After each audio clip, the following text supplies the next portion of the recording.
Hi everyone, welcome to Tanya and Tiana English.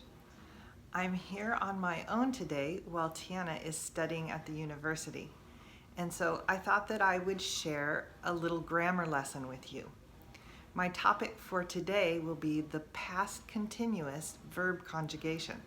So if you want some more information on this, or you just want to listen and learn how to sound more like a native English speaker, stick with me.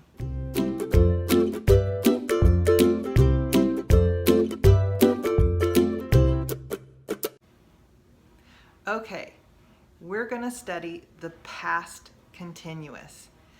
First, I'm going to help you to understand what the past continuous is.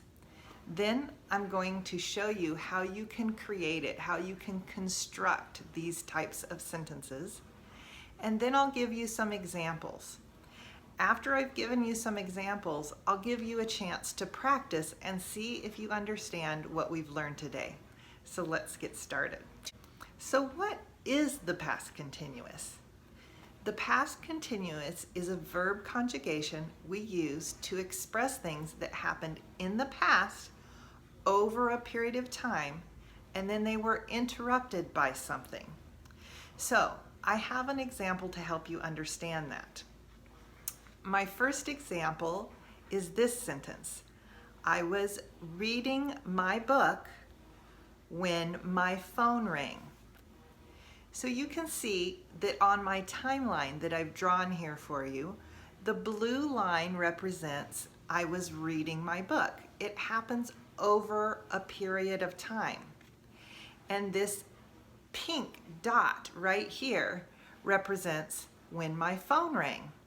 So reading my book was continuously happening, and then my phone rang and interrupted the fact that I was reading my book. Okay, so how exactly do we construct these sentences? You can see here that the first verbs that we use, a pair of verbs, I was reading. Was is the past tense of the verb to be. So we need to be able to conjugate the verb to be. I have here all of the conjugations in the past tense of the verb to be. I was, you were, she was, we were, you all were, they were. So you can kind of see a pattern here that happens a lot in English verbs where the first and third person are the same and the rest of them are all the same, but they're different from the first and third person. You're going to need either the verb was or were in your sentences in the past continuous. Okay, now the other thing you're going to need to know is this next verb, reading. And as you notice, it ends in an ing. So that verb conjugation is usually pretty straightforward. You're just going to use the verb, whichever verb you want. In this case, it was reading, plus the ing ending. Reading, playing, studying, watching, driving. All of these words end with ing. Alrighty, there's a third verb in this sentence, and it's this last verb here, rang. This is the past simple of whatever action interrupted the continuous action. Rang, talked, hit, changed. A lot of times these past simple verbs end in ed, unless of course they're irregular. Okay, let's think of some examples of these types of sentences. The first one is, I was watching a movie when you changed the channel. So we have that first verb, was, the past tense of the verb to be. The second verb is watching, that verb with the ing ending. And then the last verb, changed, which is the past simple. Okay, so I was watching the movie when you changed the channel. Another example. I was filming this video when I forgot what I was going to say. This is a really common thing with me. Luckily, I haven't forgotten this time, but it happens for me every now and then. I was filming this video when I forgot what I was going to say. Okay, one more example. I was studying my English when my friends decided to go to Starbucks. Okay, let me give you some hints for things to listen for to help you remember when you need to use the past continuous.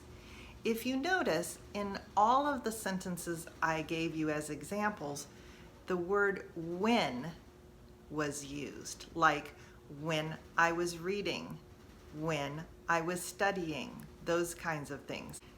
So one of the clue words you can listen for is the word when.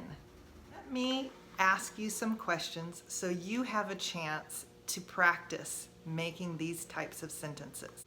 So my first question for you is, what were you doing when you heard the news about the hurricane in the Bahamas? This happened just a few weeks ago. It was a very sad event. What were you doing when you heard about the news of the hurricane in the Bahamas? So you could say, I was watching television when I heard the news about the hurricane. Write your example in the comments below and use this structure. I was fill in the blank when I heard the news, or I was fill in the blank when I heard the news about the hurricane. Okay, I have another question for you. What were you doing the last time your telephone rang? Think about that. What were you doing the last time your telephone rang? You could say, I was scrolling through Instagram the last time my telephone rang. So you were doing something continuously, scrolling through Instagram, and suddenly your telephone rang. Okay, one more for you to try. What were you doing when this video started? You might think, I wasn't doing anything. But for the sake of trying an example, think about what were you doing when this video started? So you could say something like, when this video started, I was sitting in my chair. Or, when this video started, I was looking for help to learn English. Remember, write your answer in the comments below in this form.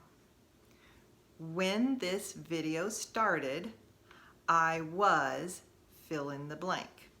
Or, I was fill in the blank when this video started. So you can see from this last example I gave that the sentence can go in either direction. You can have the when I was clause first or second. So to help you to understand this, let's go back to our first example. Originally, the phrase I was reading my book comes first and second when the phone rang. This makes sense because this was happening when this happened. And so we often say it in this order. But you can also switch these two phrases. You could say, when my phone rang, I was reading my book. You can say it in either direction. So when you practice, you might want to practice writing your sentence in both ways, with the phrases written in one way, and then switch the phrases and see if that sentence still works. Okay, don't forget to give us a thumbs up And be sure to subscribe so you don't miss any more Tanya and Tiana English. I'll see you in the next one. Bye.